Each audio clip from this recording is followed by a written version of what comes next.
Vous est-il déjà arrivé de vous sentir invisible, comme si personne ne remarquait tout ce que vous faites? Aujourd'hui, je vous raconte l'histoire d'Evelyne, une femme qui a changé le destin d'une entreprise entière, alors que personne ne la regardait. Une histoire de courage, de patience et surtout de justice. Si vous aimez les récits où les humbles triomphent, vous allez adorer celle-ci. Et surtout, restez jusqu'à la fin, car j'ai un message très important pour vous. N'oubliez pas de vous abonner pour ne rien manquer et de partager en commentaire un mot qui représente pour vous la force tranquille. Patience, résilience ou celui qui vous inspire. Alors, prêts à découvrir cette histoire. Le bureau de Hawthorne & Beck bourdonnait comme chaque matin, mais personne ne remarqua Evelyne lorsqu'elle entra, poussant tranquillement son chariot de ménage. Vêtue de son uniforme vert foncé, elle était pourtant là depuis 10 ans. Les cadres la traversaient du regard sans la voir, trop occupés à discuter promotion et profit. Elle nettoyait leurs tasses de café, essuyait leurs traces de doigts sur les vitres et écoutait. Elle entendait tout. Les moqueries sur les employés inutiles, les rires gras après des licenciements arbitraires, le mépris du PDG, Alan Greaves, envers ceux qu'il jugeait trop vieux ou trop lents. Evelyne ne réagissait jamais. Mais, derrière son calme, une colère silencieuse grandissait. Ce matin-là, alors qu'elle rangeait des dossiers laissés en désordre, une conversation l'arrêta net. La réunion des actionnaires est la semaine prochaine, et avec les chiffres qu'on présente, personne n'osera contester Alan, lançait un directeur avec arrogance. Evelyne serra le manche de son balai. Personne, pensa-t-elle. Ils ne savent tout, et pas à quel point ils se trompent. Pendant des années, Evelyne avait porté un secret qui pouvait tout changer. Alors qu'elle vidait les corbeilles à papier et astiquait les bureaux, elle n'était pas simplement une femme de ménage. Elle était l'actionnaire majoritaire de Hawthorne & Beck. Ses parts lui venaient de son défunt mari, Martin, un investisseur, visionnaire qui avait cru en l'entreprise quand elle n'était encore qu'une start-up. Au début, Evelyne ne savait pas quoi faire de ce pouvoir. Elle était une femme simple, élevée dans le respect du travail honnête, pas dans les intrigues de bureau. Mais à force de voir les injustices jour après jour, elle comprit. Son invisibilité était en réalité une arme. Tandis que les dirigeants parlaient stratégie à voix haute, certains de leur impunité, Evelyne enregistrait chaque mot. Le déclic se produisit un soir d'été étouffant. En nettoyant la salle de réunion après les heures, elle surprit 2 vice-présidents, épluchant une liste de licenciements avec désinvolture. « Ces petits employés se croient indispensables », ricana l'un d'eux en tournant une page. Ils ne comprennent pas qu'ils ne sont que des variables d'ajustement. Ces mots résonnèrent dans la tête d'Evelyne toute la nuit, tandis qu'elle compulsait de vieux dossiers dans sa cuisine modeste. Ce fut à ce moment qu'elle prit sa décision. Elle utiliserait ses actions non pour s'enrichir, mais pour rétablir la justice. Méthodiquement, elle commença à documenter chaque irrégularité, heures supplémentaires non payées, harcèlement déguisé, manipulation comptable. Avec l'aide discrète d'un ancien collègue de Martin, devenu avocat, elle échafauda un plan infaillible. La veille de l'Assemblée générale, Evelyne s'examina dans le miroir des toilettes du personnel, ajustant une dernière fois son uniforme. « Demain, murmura-t-elle à son reflet, ils me verront enfin !» Evelyne savait qu'elle ne pouvait pas se permettre d'échouer. Chaque soir après son service, elle rentrait chez elle avec des notes discrètement griffonnées sur des morceaux de papier, des noms, des dates, des preuves. Sa petite table de cuisine s'était transformée en quartier général clandestin. Des dossiers s'empilaient méthodiquement, chacun contenant un fragment du puzzle qu'elle assemblait patiemment. Elle contacta d'anciens employés licenciés injustement, recueillant leurs témoignages.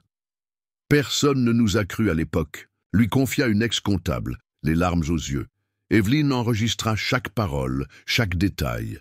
Son avocat, M. Laurent, hochait la tête, impressionné par sa rigueur. Avec ces éléments, nous avons une base solide, mais il nous faut la pièce maîtresse. Cette pièce maîtresse, Evelyne la trouva par hasard. En nettoyant le bureau d'Alan un soir, elle remarqua un tiroir mal fermé. À l'intérieur, un classeur noir avec l'étiquette « Confidentiel, compte offshore ». Ses mains tremblaient en feuilletant les pages, découvrant un système élaboré de détournement de fonds. Elle prit des photos avec son vieux téléphone, le cœur battant à tout rompre. Pendant ce temps, à l'entreprise, personne ne remarquait ses absences inhabituelles lors de rendez-vous mystérieux. Elle rencontra secrètement des membres du conseil d'administration moins corrompus, testant discrètement leur position. « La société va mal », osa-t-elle dire à l'un d'eux. L'homme la regarda longuement avant de répondre. « Je le sais, mais qui osera changer les choses ?» La nuit précédant l'assemblée générale, Evelyne ne dormit pas.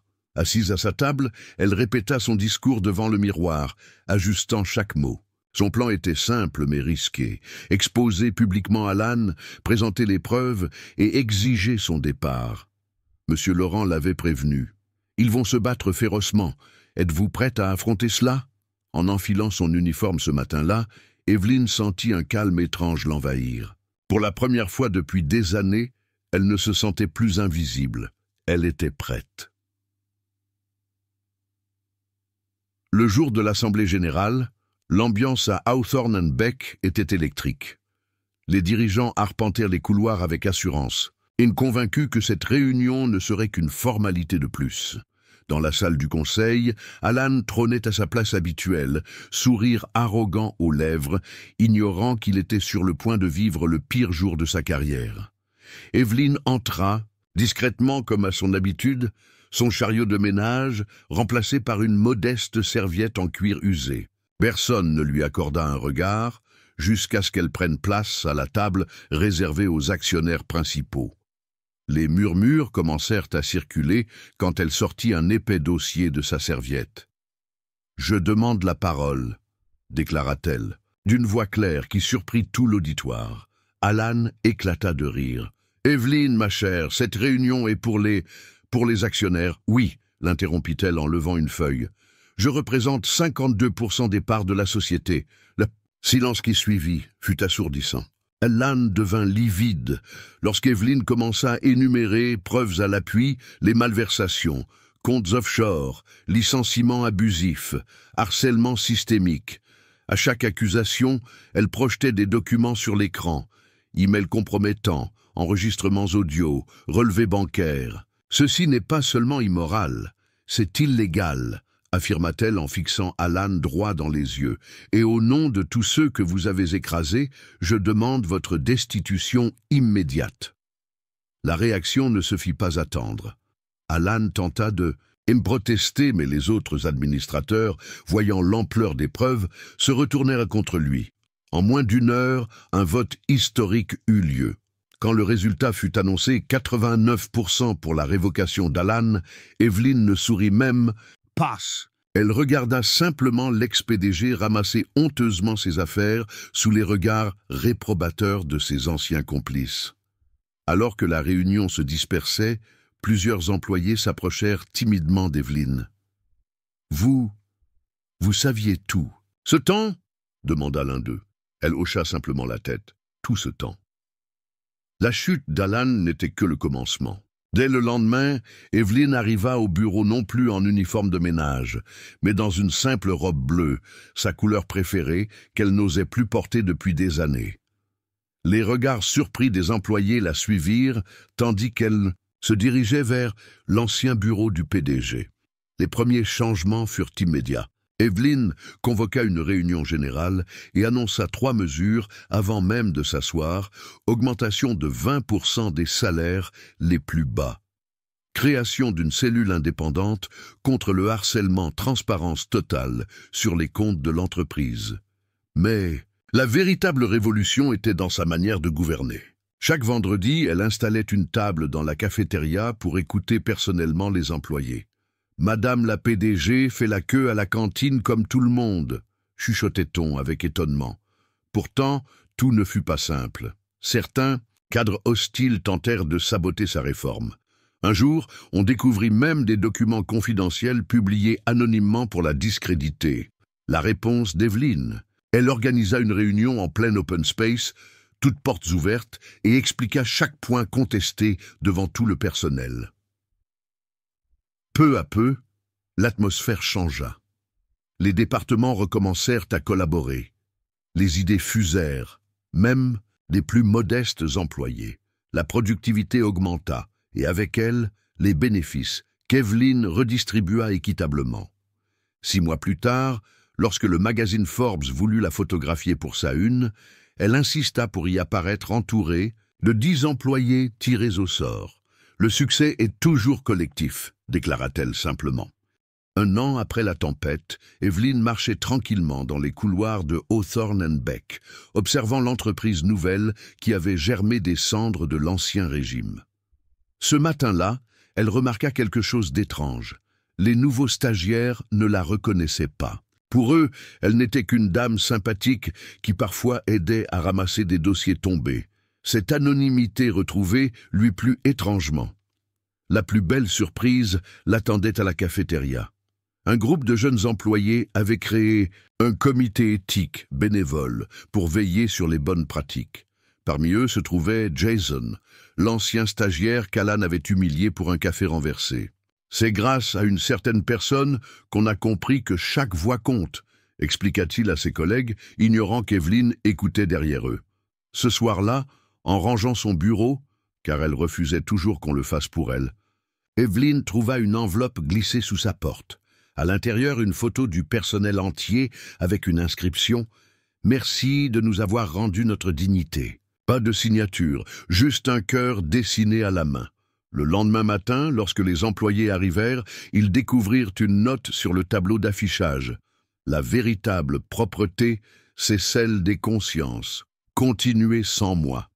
Evelyn avait choisi de partir discrètement, laissant derrière elle une entreprise transformée. Sa dernière action fut de transférer ses actions à un fonds géré par les employés. Dans sa lettre de départ, une seule phrase. « Le pouvoir n'est utile que lorsqu'il se partage. » Fin, cette histoire vous a inspiré. Dites-nous en commentaire quelles leçons vous retenez avec des leçons de vie. Si vous croyez que le changement est possible, likez cette vidéo et partagez-la autour de vous.